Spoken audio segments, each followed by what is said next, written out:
Welcome to Be Happy, Feel Great, a show where we bring on the experts to help you with your own personal development. I have a special guest today, Janet Carafa, who I met, last year in Philadelphia. Janet, I'll give you the introduction, but I'm just so excited that you're here today. Thank you so much for joining me. Oh, you're welcome. Janet, we met in Philadelphia. Steve Harrison had one of his author conventions, shows, seminars, I guess it was. Seminars, yes. And your story was just so interesting that I had to have you on the show today. And I can't believe that, you came all the way out to East Hampton.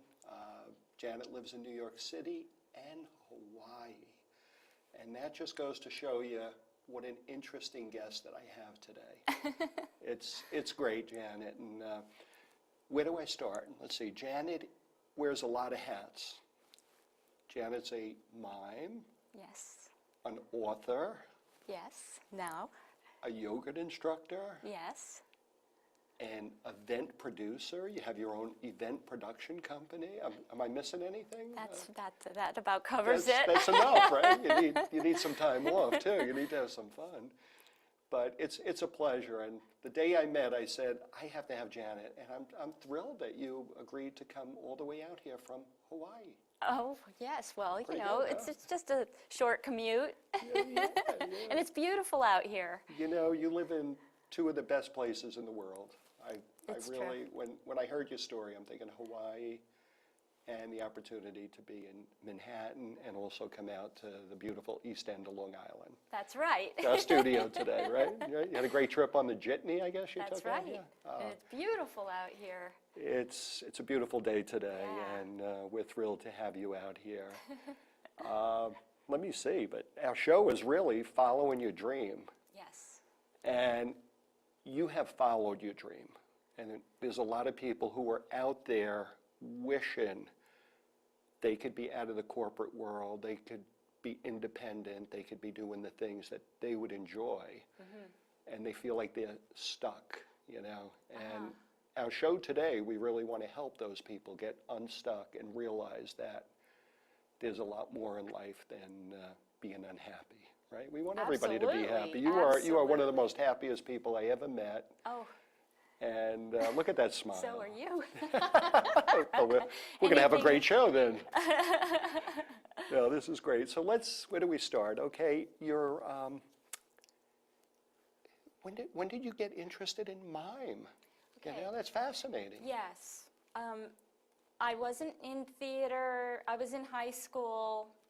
I used to spend my time, going to football games and riding my bicycle and a mime artist came to the school to teach, happened to be the English teacher's son. Okay. Yeah, and he Wow. had just been to Paris studying with a man named Etienne Decroux, who was Marcel Marceau's teacher. Marcel Marceau being the famous mime that most people know. Right. And was he Bip the Clown, right? That Marcel Marceau, yes. That was what he developed as part of Right. it. Kind of like, I guess you could think about Charlie Chaplin and... Charlie Chaplin is Marcel Marceau's hero. Okay. Yes. And who was his character? He had a character, right? Charlie Chaplin? Charlie Chaplin, the little tramp, was it? Yes, the little tramp, right. Okay, Right. came Charlie back to me. Chaplin, amazing man. Yeah. Amazing artist. Okay, And so you're really following in the footsteps of the... Yes, I have been, it's such a gift to have been able to study and be directed with Marcel Marceau, and also the American Mime Theater in New York City is kind of my home base. Paul J. Curtis, director and founder of the American Mime Theater, he passed away recently, but a brilliant mime and presenter teacher of movement, and mime. Well, you talk about mime, and It's really the silent voice inside us, Right. the heart. There's so much that is inside, but can you share that with our viewers today? Maybe explain it a little bit more so they understand how we're going to tie this all together to their dreams. Right, right. Okay, well, I never meant to become a mime. There is no path.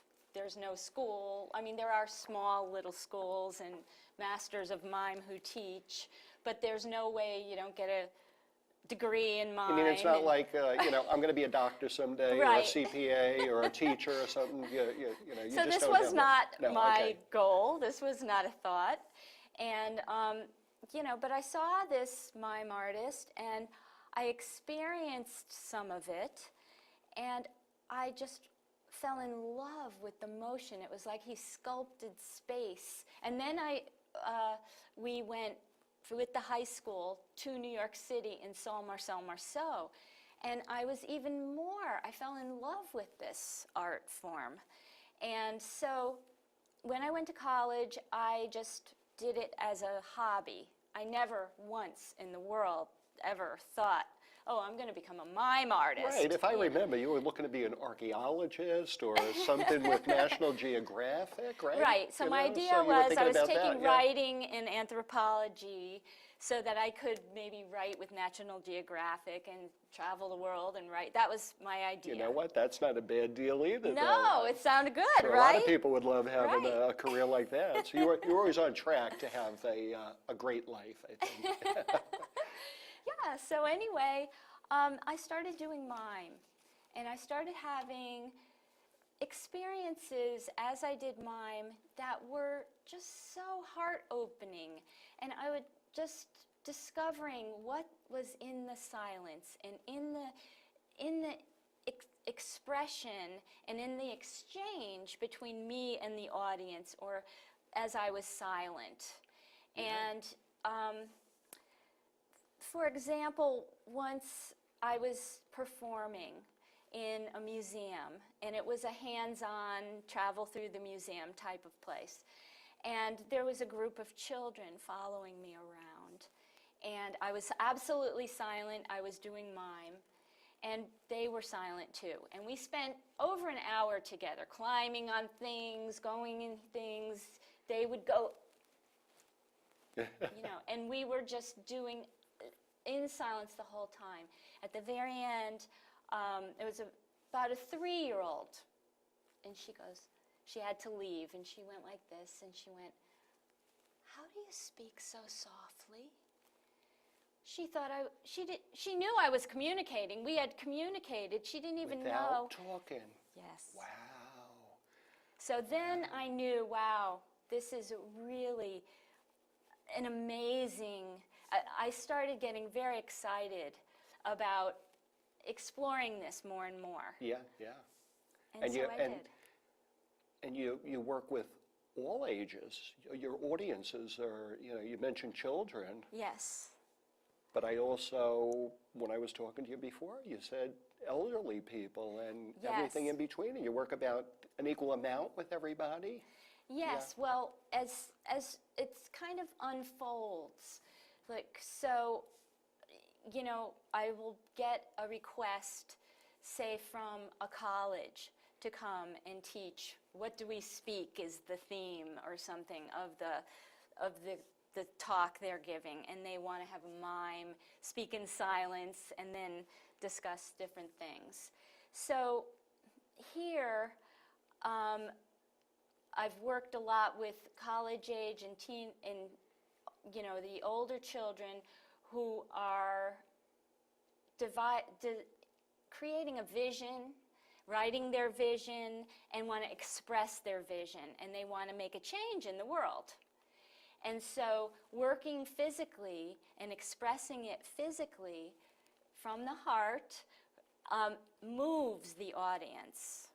So I've done work with students who have a mission statement, and one will speak it some will express it, and then we'll have music. And then you've got the whole thing covered in terms Yeah. of changing the world with your statement. So it's all body, mind, spirit, everything is really combined in this art that you have. Right. And you run these workshops, and Right. the workshops evolved that you were doing mime and then people were hiring you. Yes. Yes. And I've actually made a living You doing made a living mime. doing and- mime.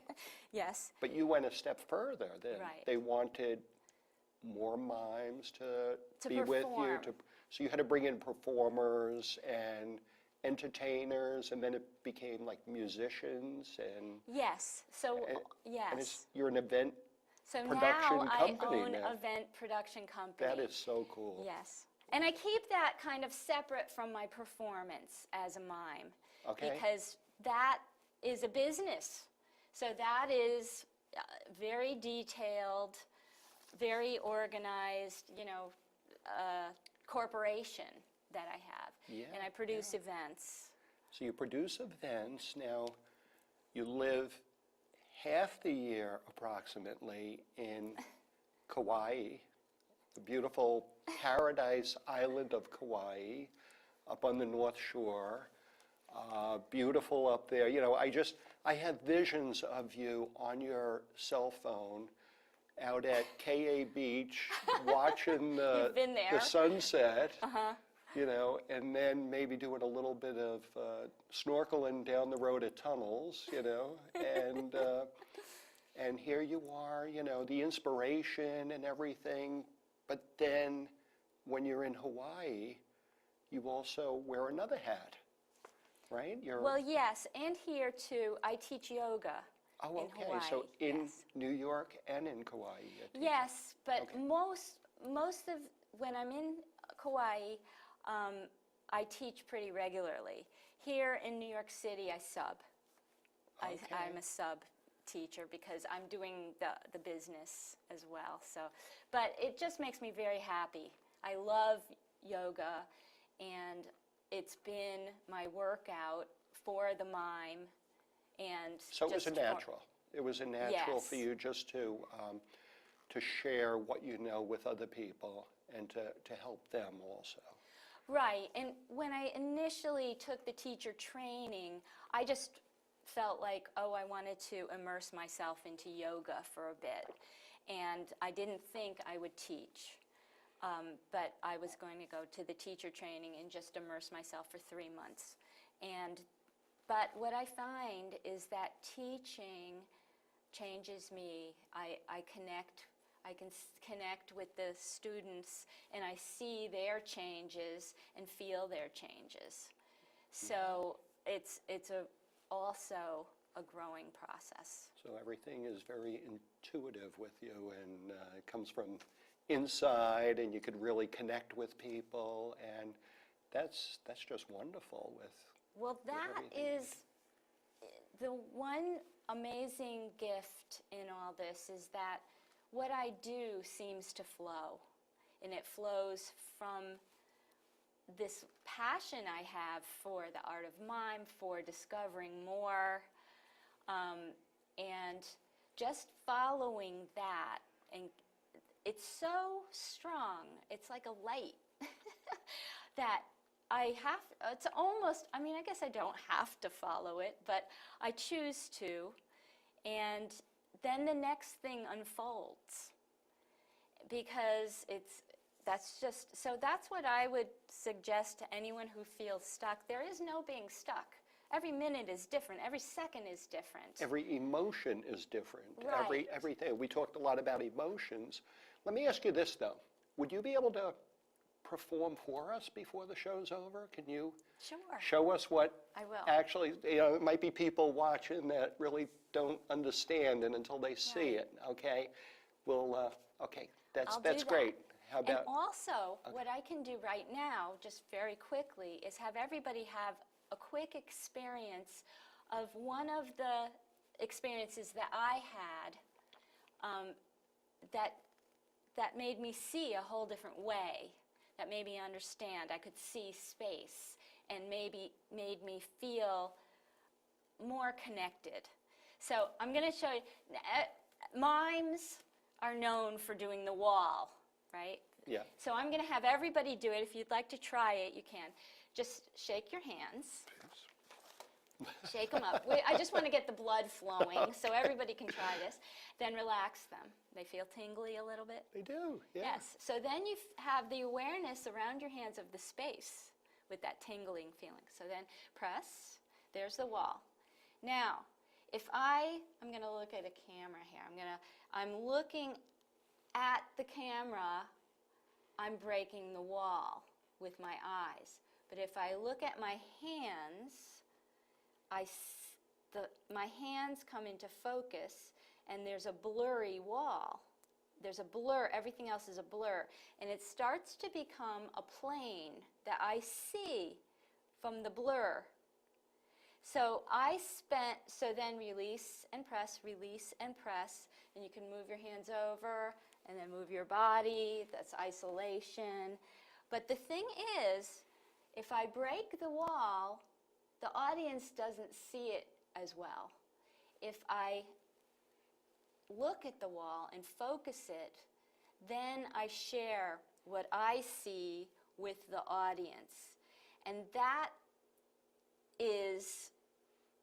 it's just meaningful in terms of how we create emotional walls. If I constantly am thinking of something and staying in it, not only do I feel it and stay in it, but everybody else does. And so they're supporting it because they're thinking it. Yeah. Now, is this what you call your emotional aerobics? Well, that Is leads that into, where we're going with yes. So first, this experience, I started seeing space, okay? And I'll tell you more about Marcel Marceau and this experience later. But so the emotion aerobics is just basically in teaching children to do mime. I wanted to focus them in on showing an emotion and being a character where, they're all over the place. So what I did was I took a piece of paper and I wrote joy on it, put it down on the floor. Another piece of paper, sadness, another anger, another fear, or whatever, different emotions. Okay, all the different emotions, and sure. I'd have them four people or two people step behind it. And they start out neutrally, and I'd say, you're going to step into the emotion and be it. Okay, so you're giving it 100% attention to that one emotion. Right. Okay. So children, if they step into joy, they're in joy. There's no being anything else but joy in the joy box. Mm-hmm. And so that, it worked. So then you can not only become joy, but then I say, okay, start at a low scale and make it bigger, bigger, bigger, bigger, bigger. So then, and then bring it down. You're coming down, you're coming down, coming down. So you're actually aerobically working out your emotions. Then I say, step out, switch. Then they switch. And they could switch their emotion. Absolutely, everybody can. Everybody can. Yes. You have it at the tip of your finger. So if somebody's watching this show right now and they're just angry, they had a bad day, they're mad at the world, you're saying that they have the ability to step out of that. Beyond even a split second. And this I know. You do not need to learn how to change. You do not need to learn how to open your heart. One thing that I realized when I'd be hired sometimes to be the silent mime at a corporate event, and the people would be coming from the office. So it'd be the boss and the secretary and the this and the that, and they're all coming and they're talking like this, and they're in their corporate head, which is a positive thing. It's not a bad thing. But here I am,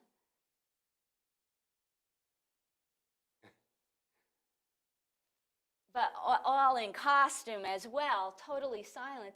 Immediately, almost even before they see me, they stop talking and start going, you know, different things happen, different reactions. Yeah, yeah. But our connection, the silence, is what I think of it is that it's this connection of the heart. All of a sudden they shift out of the mind into the heart. It's contagious, I guess, right? And it happens immediately, and it happens to everybody. So it's really accessible. And there really is so much inside us, and a lot of people just don't take the time to really reach it. They're just too much into their emotions, I guess, and thinking about that. You help them really find it. So yeah, if you're feeling one way, you could just take a piece of paper, write a feeling that you'd rather do, step into it, do it, act as if, get out. You've already shifted. Yeah, yeah. Because you're witnessing yourself shift emotions. You are not your emotion. Wow, and that's emotional aerobics. Emotion aerobics. I've developed that from the exercises. That is wonderful. You know, and you have all these hats. You're also an author. Yes. You know, so we're talking my first about everything. Book. It's very exciting for me. That's really how I met you, because Yes. we were at an event for authors, and we got to talking and everything. And it's a great book that we have. It wasn't easy because I'm used to doing mime, and I was trying to put this into words about a mime. Yeah, and I wanna pick it up right now and show everybody, but the camera should be doing that right great. now. Okay. It's called But Silent Fortune. Silent Fortune, and Lion's Dream. It's all about the lion's dream, which was perfect for our show here and everything. Now, maybe you could tell us, you know, one of the characters is Fortune. Fortune the mime. Is the mime. And the mimes in this story live in the silent land in the sky. In the silent land in the sky, there is no sound whatsoever. Don't hear footsteps, nothing. And every move they make, every emotion they make, there's colors. So there's rainbows, and it's in the clouds. So, but Sounds like Hawaii might have had a little influence in your writing. Right? oh, definitely. Okay. So, yeah. So anyways, but Fortune the mime decides she wants to sing, and she wants to find her voice, and she wants to go to noisy earth below. Enough of this silence. She wants to sing and have the colors flowing around. So she leaves silent land in the sky and goes down to earth and meets a lion. The lion is very loud. He's snoring very loudly when she gets down to earth. And she sees him dreaming. And in his dream, he wants to be a tango dancer on Broadway with a tuxedo. And this is his dream. But he's a very awkward, clumsy lion. And he wakes up and sees Fortune and sees that she sees his dream and is horribly embarrassed and wants to run. Doesn't want anyone to see his dream. So anyway, they meet, and I can do and there's some poetry in the book. I can do one for you if you'd like. Is that right? Yes, Yeah? yes. Oh, I would love that. Okay. Okay, sure. Okay. Okay, great. So I'm going to pull over this, and I'm going to get my auto harp. And this is when the mime meets the lion, and there are birds. The animals chirp and squeak and growl and gurgle and sing to the beat.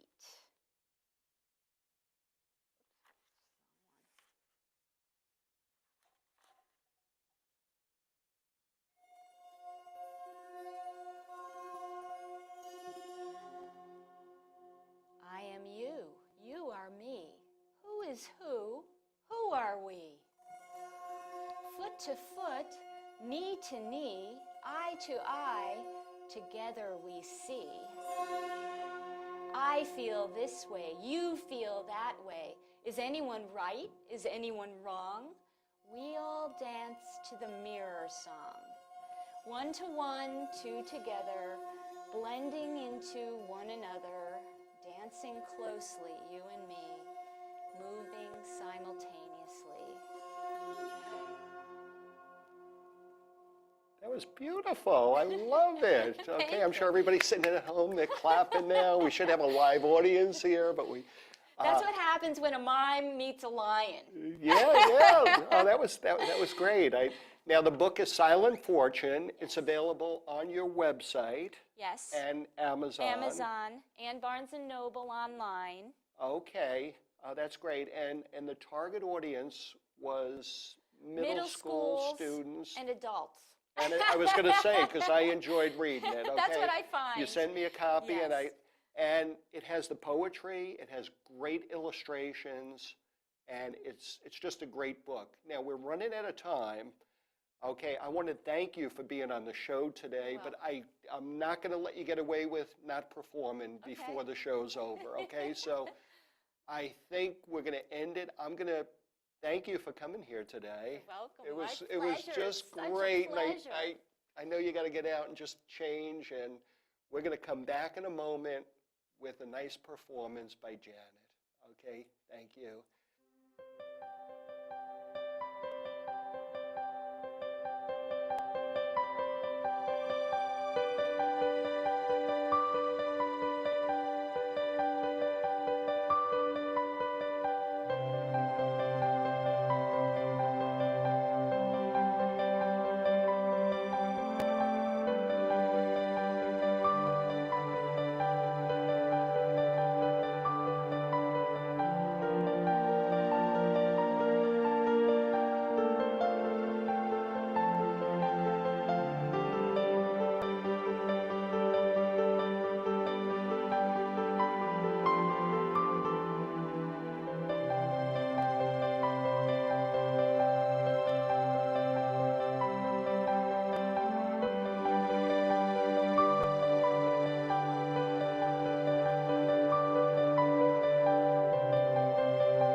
Janet, that was unbelievable. Thank you so much. I can't believe we have live entertainment here today, and we take the world in our hands, and we could just follow our dreams. And There's a place where you can go, where you can be what you want to be, do what you want to do, anytime, anywhere. It's a place where you can laugh and dance and sing. It's all you have to do. Come with us to find your dream, no matter how wild it may seem. Take a step towards your desire. It shapes your life and lights your fire. You are special just as you are. Living your dream makes you a star. Come with us. Follow your dream, no matter how strange it may seem. Believe in yourself. Your secrets matter. Take big steps up life's great ladder. Do the things you really love. Life will be filled with the love you give.